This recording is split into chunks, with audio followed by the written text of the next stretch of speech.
Baik, Assalamualaikum warahmatullahi wabarakatuh. Nama saya Ziratul Husna dari Lokal 4A. Pada kesempatan kali ini saya akan memaparkan sebuah materi dari mata kuliah Filsafat Pendidikan Islam yang dengan judul Hakikat Alat atau Media Pendidikan Islam. Poin pertama, kita harusnya terlebih dahulu mengetahui apa itu pengertian dari metode. Metode berasal dari bahasa Yunani yang terdiri atas dua padanan perkataan. Yang pertama yaitu meta yang artinya melalui dan hodos yang artinya jalan atau cara. Menurut Ahmad Hussein, metode adalah langkah-langkah yang diambil oleh seorang pendidik guna membantu peserta didik dalam merealisasikan tujuan dari pendidikan atau tujuan tertentu. Yang poin kedua, ada dasar metode pendidikan Islam. Dalam penerapannya, metode pendidikan Islam menyangkut permasalahan individual atau permasalahan sosial dari peserta didik.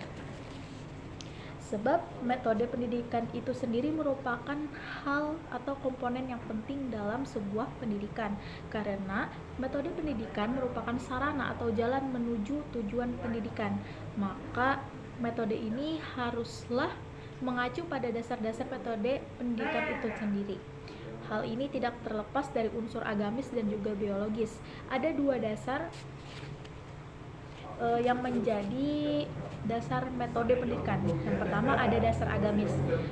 Kenapa dasar agamis menjadi dasar dari metode pendidikan Islam? Karena metode pendidikan Islam itu haruslah berdasarkan kepada agama, yang mana agama Islam itu sendiri merujuk kepada dua sumber agama yang kuat, yaitu Al-Quran dan juga hadis. Terus yang kedua ada dasar biologis. Perkembangan biologis manusia itu sangat mempengaruhi perkembangan intelektual dari seseorang. Semakin dinamis perkembangan biologis seseorang, maka dengan sendirinya makin meningkat pula daya intelektualnya. Poin ketiga, ada prinsip dari metode pendidikan Islam. Yang pertama ada prinsip kemudahan, yang mana menggunakan sebuah cara yang memberikan kemudahan bagi peserta didik untuk menerapkan ilmu, pengetahuan, dan keterampilan, sekaligus mengidentifikasi dirinya dengan nilai-nilai ilmu, pengetahuan, dan juga keterampilan. Yang kedua ada prinsip berkesinambungan. Dalam menggunakan metode pendidikan, seorang pendidik perlu memperhatikan kesinambungan pelaksanaan pemberian materi, tidak meloncat-loncat, karena hal tersebut akan membingungkan peserta didik. Jadi, prinsip ini sangat berpengaruh terhadap proses pendidikan. Yang ketiga, ada fleksibel dan juga dinamis. Karena kelenturan dan kedinamisan metode yang dipakai tidak hanya monoton dengan satu metode saja akan membuat proses belajar mengajar itu tidak membosankan. Poin keempat ada alat atau media pendidikan. Nah, alat sendiri berarti suatu barang yang dipakai untuk mencapai suatu maksud. Sedangkan media berasal dari bahasa Latin dan bentuk jamak dari medium yang secara harfiah berarti perantara atau juga pengantar.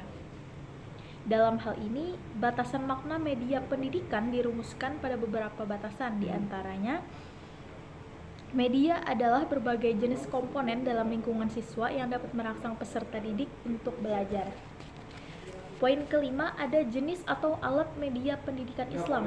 Alat pendidikan ternyata mencakup pengertian yang luas yang termasuk di dalamnya berupa benda dan juga bukan benda.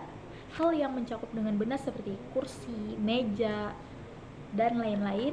Sedangkan yang bukan dalam golongan alat seperti situasi pergaulan, bimbingan, perintah, ganjaran, teguran, atau anjuran serta tugas yang diberikan oleh seorang pendidik.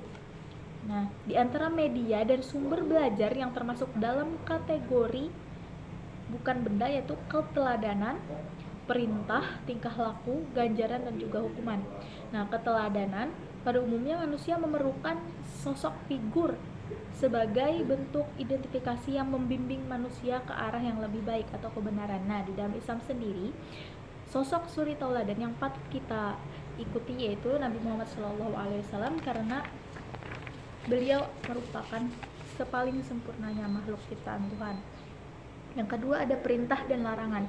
Seorang muslim diberi oleh Allah Subhanahu wa taala tugas dan tanggung jawab melaksanakan amar ma'ruf nahi mungkar. Amar ma'ruf nahi mungkar merupakan alat atau media dalam pendidikan. karena perintah adalah suatu keharusan untuk berbuat atau melaksanakan sesuatu. Terus ada yang namanya ganjaran dan hukuman.